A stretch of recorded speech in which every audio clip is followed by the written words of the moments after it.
welcome back to the GSL Code, sponsored by Hot 6. I am Wolf, with me as Caldor, and that song, I didn't really know what direction she was trying to go, and she was like saying, let's skip to the ending, but then she was saying, we all have a story to tell. I'm like, what's the point here? Like, what point is she more so trying to stress?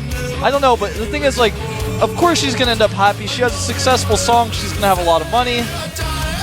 Well, and she's got a point. We all do. We all do have a story to tell. And yeah, I was laughing at that particular passage as well. It was like, okay, I would really like to hear the rest of the song at some point. I think you have well, I hear that song all the time when I'm watching the GSL because they play it so often, but I just didn't know, like, I never listened to the lyrics before, so I wasn't sure. Well, here's Slayer's Yu-Gi-Oh! Against Sculpt. They're in their game 1 currently, and by the looks of things, this is our first glance. It looks like it's a fairly even game here. And we can see more and more of this upgrade-heavy, Zergling-heavy style, it looks like. I mean, we're seeing this a lot, Caldor. It looks like it's the next big thing.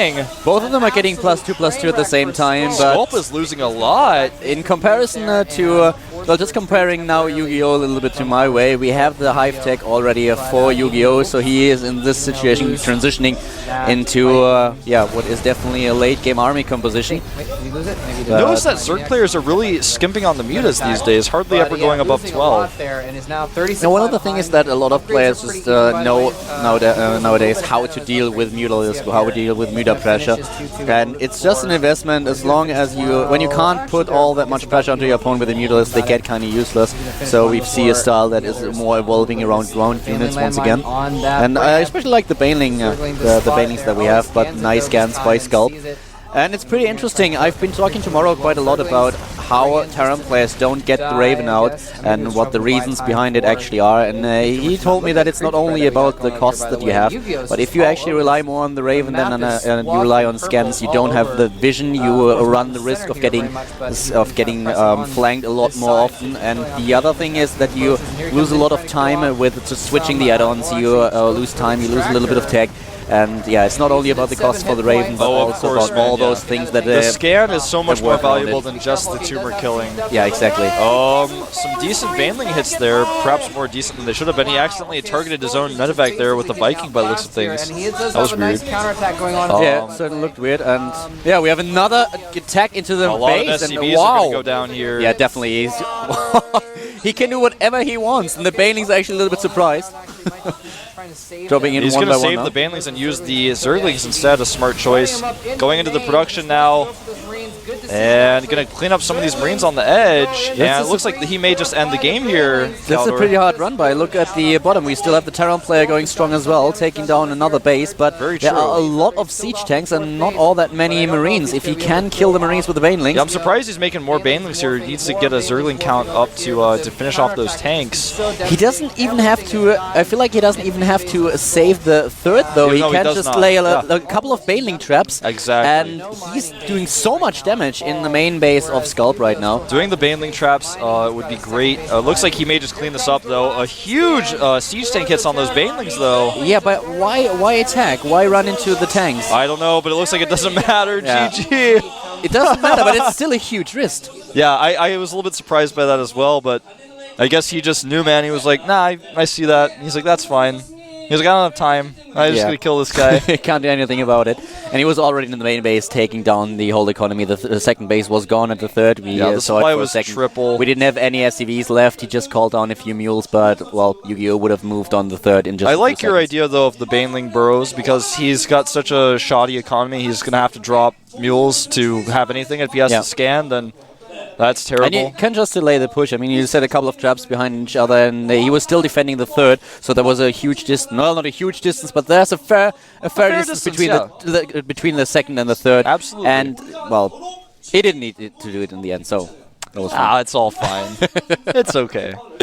Yeah, and we're just waiting for the players for our next match to join the lobby, ladies and gentlemen. Crossfire will host a game between Lovesick and Ace. Yeah. This is going to be our first Protoss versus Zerg today. And on a very good map for Zerg, man. It's going to be on Crossfire, so not looking too good for Ace right now.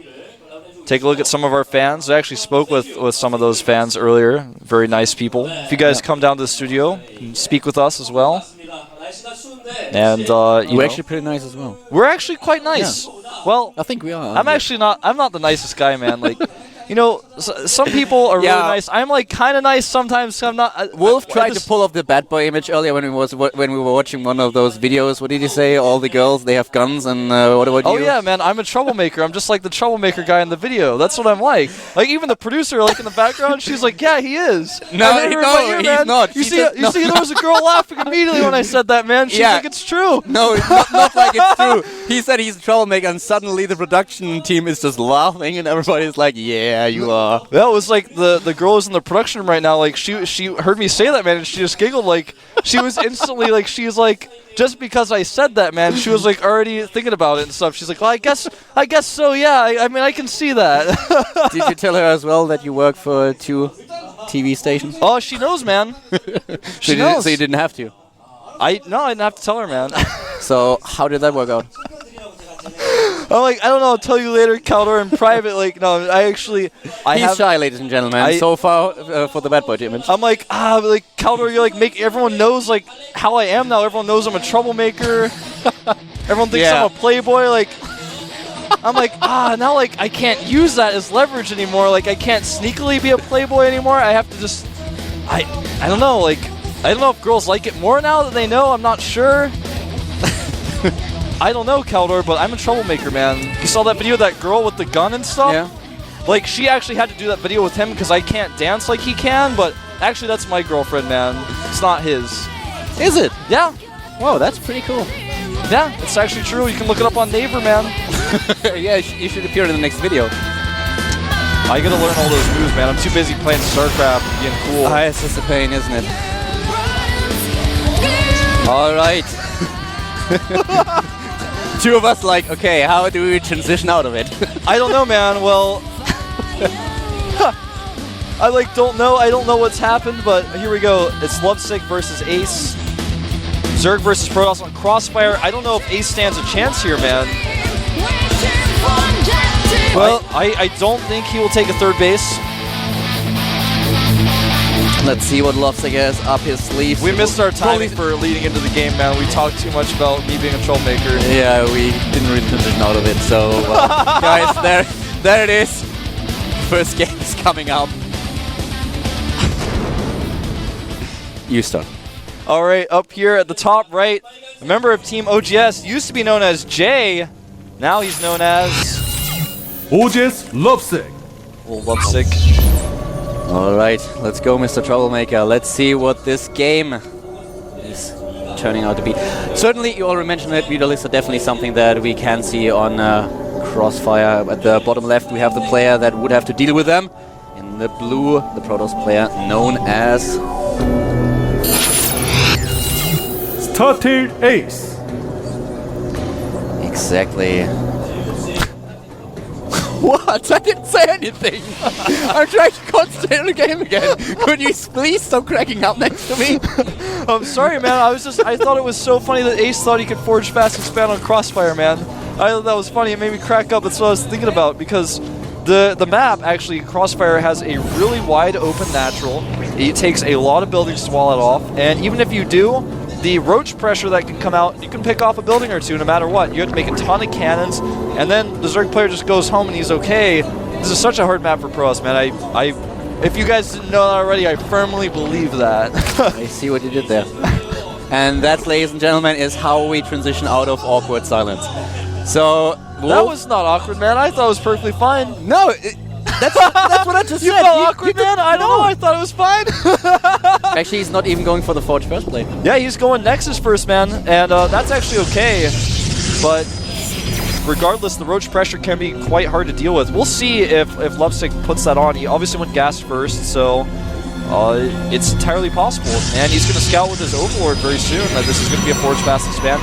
It is definitely a huge risk that Ace is running right now. I think in all the games that I've seen on Crossfire where we had a Zerg versus Protoss, the Zerg always tried to apply a lot of early game pressure onto his opponent. And I especially remember the games from Naniwa, for example, when he was trying to secure his spot in Godei, but now this is just something that I think Lovesick will capitalize on. He should. He should try to put pressure on, should go for an early aggression attack, and I think the Roach Warren is something that we will see very, very soon. He's for not Lovesick. mining gas though, and he has seen the Forge Fast expand. Will he put drones in the gas? He's not doing it. I mean, that's fine. I just think it's not just our opinion, man. Actually, it's actually true. Roaches are quite good against a Forge Fast expand on this map. We have now the expansion being built, by the way. Hopefully at 21 supply. The first cannon is now being built for Ace, and I don't think he will rely on only one cannon. He certainly should not. He's going to try to come in here and check to see if gas is still being mined, and the drones haven't put back in the gas. Will he actually be able to stop this probe from seeing? He's not moved his queen, and the probe will see. This is really good for Ace. He's going to be able to see the gas is still mined. Oh, he pulled out. Oh, sneaky. That was actually cool. He pulled out. Now he's going to put him back in, perhaps. Yep. Well, no. I guess he can't decide. There he goes. I was like, he keeps selecting him, Caldor. He's like freaking me out, man. Yeah, it would have been really weird if you would still just have mind with. Dude, I can see everything as an observer here, but I'm still guessing as to what his next move is going to be. I guess Ace is really confused right now. We have 31 to 30 supply now. The Nexus is up. The Wall-in is complete. The two pylons are obviously the problem for Ace when he wants to defend. Yeah, the Roach Warren has started. He's going to have to make an extra cannon here. Yeah, that's the second one. He may even be forced to make a third, but two is safe. Such a huge wall off. You can't really defend it all that well with sentries because that's a huge area to defend. Well, he's going to either get the pylon at the top, or he's going to get the pylon at the front left, or the forge. Like, no matter what, he's going to be able to put the pressure on. He's going to see the building placement. Again, he verifies with the Zergling. He knows the second cannon's going down, so that's going to make him decide, okay, how many broaches do I want to make exactly? He may, you know, just put some pressure on with the roaches and not even follow up with speedlings. It's entirely possible and smart. And there they are. 3 roaches are being built. 4 of them. Yeah, lacking minerals now. A few more as soon as this second inject pops should make. Yep, going up to 6 now, 7, 8. I think he's probably going to stop around 11 or so.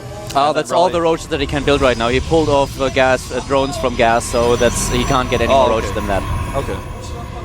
Well, it's actually still a good amount of roaches to make. He's supply block, by the way, so he can't follow it up with the Zerglings just yet. Yeah, a little bit of a mistake there. I think he didn't quite manage his larva exactly correctly, and I think he's going to go for the forge here. He may go for the pylon at the top. I think he can hit that. And 14 Zerglings in follow-up here. 22, I think he is going to try to all in here, Caldor, and it's a smart choice for this map. And only 2 sentries, is that right? Let's have a quick look at... Yeah, 2 sentries. That's all that he has right now. Oh no, these Zealots out of position as well, going to take some damage. He does scout what's going on, though. He's going to want to start more cannons. Oh, there they are, maybe a little bit too late. The pylon is going to get attacked very, very soon. The Zealots actually able to do some extra DPS to these roaches, though. Not the best control by Lovesick. Most of the Zealots are gone now. The Zerglings join the fun, and here we go. The first cannon is already down, and he's not getting into the base just yet. The pylon at the top is about to die. The one at the bottom is not getting attacked just yet. Most of the roaches are already gone. This is a terrible execution by Lovesick. Yes, that is horrible. He's doing absolutely terrible, man. And there are so many sentries now. He can use the force fields. He didn't even have to use them yet. Only 2 of them. So what was that? He didn't target anything. He had his entire army attacking like 6 different structures. Yeah, exactly. He didn't target down those 2 pylons. All it takes is 1 pylon's gone, and then of course, if you get another pylon, then he's going to have to drop force fields left and right. But instead, he didn't even pull his Zerglings back. He just let his Zerglings die to cannons and sentries. Man, that was embarrassingly bad. At least you force him to use those force fields. Yeah. Ace didn't even have to use the force field. He used 2 to save his forge, but that's all there was to it. There was not a single gap in the whole wall that he needed to block with the force fields. I don't know what Lovesick was doing right now. If you look at the units lost tab, you can see about 1350 resources lost for Lovesick to 875 lost for Ace. Blink is being researched now. He's really far ahead now in his tech, obviously. We have a Hydra Den coming up. So this is phase 2. He's going to go for the Hydra Den to try to bust a second time. Now, he's got multiple options with the Hydra Den. He could try to do a Overlord Creep Highway to pressure to try to do a bust in the front. It's also possible he goes for a Nidus, so he can use the Nidus like a forward pylon. If he just tries to walk across with the Hydras, of course that will not work, especially not on crossfire. Hydras are pretty strong in when they face gateway units. but as long as the game progresses, the more useless Hydrals will become. And there's Blink out too. Because Ace will just, Ace will just transition into Colossi. He already has the robotics. Of course. As soon as he scouts it, he will make a robotic support bay. He already has a ton of sentries for force shields, and with Blink to couple that as well, he doesn't even have to attack up here if he doesn't want to. He's going to attack up here, get a little bit aggressive, force his opponent to make more units, and then go home. But he's actually so ahead right now. There's the Nidus network. Yep. But there are... I'm just looking at the minimap, and I don't think that there's actually a spot where he can pull. Well, the thing is, he's just gonna. He's not gonna try to Nidus the main. He's just gonna Nidus a forward Nidus, and he's got, of course, Zerglings out on the map, and his Hydras themselves that might be attacking across the map to use that. He's actually gonna. He does have an Overlord to Nidus into the main if he wants to, but I don't think that's what he's gonna do. It just does not seem smart. Ace should realize when there's a Nidus network in the base. I'm not sure if he has vision into the last corner at the bottom right of his main base, but he does. He's actually got vision of his entire main. There's no place that can be hit. The forward Nidus is probably exactly what Lovesick is going to do. If he can move forward, though, that's the thing. It's very difficult for him to even move forward. Now he's actually going to just rely on his spines for defense here. He's got a nice concave of spines. Oh, he's going for the Nidus in the main base. And it has not been scouted just yet. Wow, if Ace misses the Nidus. Oh, he sees it. A terrible choice, I think, by Lovesick to go for the Nidus in the main. Yeah. Goodbye. And this is really, really bad now. Lovesick, Ace is retreating. There's another now. He's going for the forward Nidus in the front. And this one is actually going to be spotted by Stalkers. He just showed his hand. He showed his hand in the main base, and now there's no way that he gets the Nidus in position. That is really, really bad for Lovesick right now. Storm is already on the way, Kaldor. Yes, he's going to go for Templar Tech instead, which is pretty safe. Another Nidus. And even if this one gets up, it's so delayed now, it doesn't matter. Ace is messing with him now. Ace's celebration here. Oh man, Ace, he was given an award in 2011 for celebrations. He's actually going to allow the units to come out. Oh my god, this is... That's embarrassing right there. Lovesick is desperate now. This is embarrassing, man. Lovesick is really, really desperate now. And he has to know that the game is basically... I mean, looking at the supply, it's still even, but to tell you the truth, ladies and gentlemen, this match is pretty much over. This is going to be one of those matches on the... If you look at the map stats of this map where Protoss wins, okay, it'll be one of the few. And it was a game in which no third base needed to be taken by the Protoss.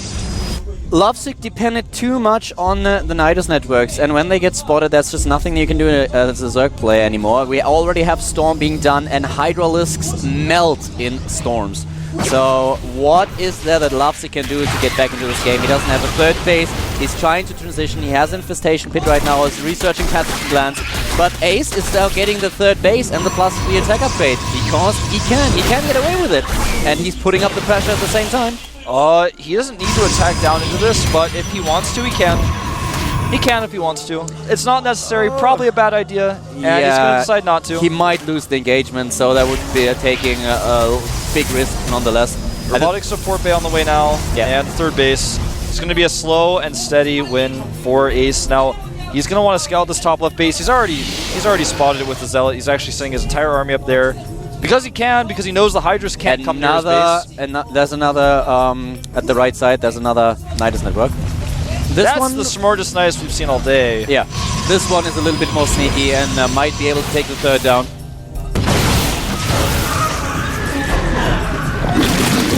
And here comes some Zerglings, but there are cannons finishing up here, though some Zealots as well. 4 Infestors on the way. Is he warping in another set of units? I'm not sure if he can right now. If he has more units available, he's chrono boosting. He's chrono boosting, and now he certainly has the warp gates ready. Here they come. Another bunch of Zealots getting warped in, and Ace is streaming across the map to the bottom right with all he has. +3 about to finish, and that will just crush this army. Storm! Look at the supply, 120 against 166. The Nidus is dead, being killed by the units that were streaming down from the top left, and Ace now just has to attack up the ramp. Blinking in, taking down the first Infestor. And it looks like the Nexus will remain alive. Even if he targets it, I don't think he has enough DPS. No. There's the Storm, another one hits the Hydralisk. Lovesick is dropping below 80 supply. Now he's even storming his own army. There's a reason why Ace got that award, Kaldor. He is the Celebration King. And he's just showing Lovesick, hey, listen up, buddy, I can even storm my own army, and it does not matter. Well, I guess Lovesick's gonna make more roaches and stay in the game as Ace now moves across. GG. There it is. A poorly executed all-in, followed up by a smart choice, the Hydra with the forward Nidus, but he chose to make 2 Niduses in his opponent's main first. If he had made the first Nidus in the middle of the map, maybe he could have gotten his Hydras across somehow, but once the Nidus were spotted, of course Ace knew to look for the forward Nidus. That's the one thing he could have lost to. Yeah, exactly. He knows perfectly well that the forward Nidus is something that he has to just He's like, oh, maybe there's to deal Nidus with. out, so maybe There there's might a be a forward second Nidus. one. Yeah. Yeah, exactly. And Lovesick, man, I like his decision to go for the Roach pressure on the map, but it was just so poorly executed. The timing was off, his Roach one was late. He did too many cute things with his drones in and out the gas. His Roaches were very late, and there were too many sentries out, and even though there were sentries out, he might have still been able to succeed if he focused on one part of the wall, but he didn't do that either. And yeah, I know I'm being so harsh this game, man, but that was like, that was not Code A material right there. That was Code B stuff. That was really bad. That was really, really bad, and the follow-up was not all that well executed too, so... Well, Ace took that game, and he deserved to win on Crossfire. The second map is going to be Metropolis once again, so let's see what Lovesick is going to do on the big macro map that we are going to see in the second match, and I certainly hope that he will be able to step up his game, because he needs to if he wants to win this Well, best of 3. I've seen Lovesick play much better than that. That was one of the worst games I've ever seen as a commentator, but out of Lovesick, of course, things go wrong after the first all-in, so everything after that was just us saying like, well, of course he's behind, but let's hope we see something a little bit better out of him. This is Metropolis, not to be confused with Metalopolis, our map with the 2 islands. Don't think either of those will come into play, but I think this will be a much longer, much more macro-oriented game between these 2 players. We have another Zerg versus Protoss coming up, ladies and gentlemen. I'm Caldo, with me is Wolf. This is GSL Code A. Don't go anywhere.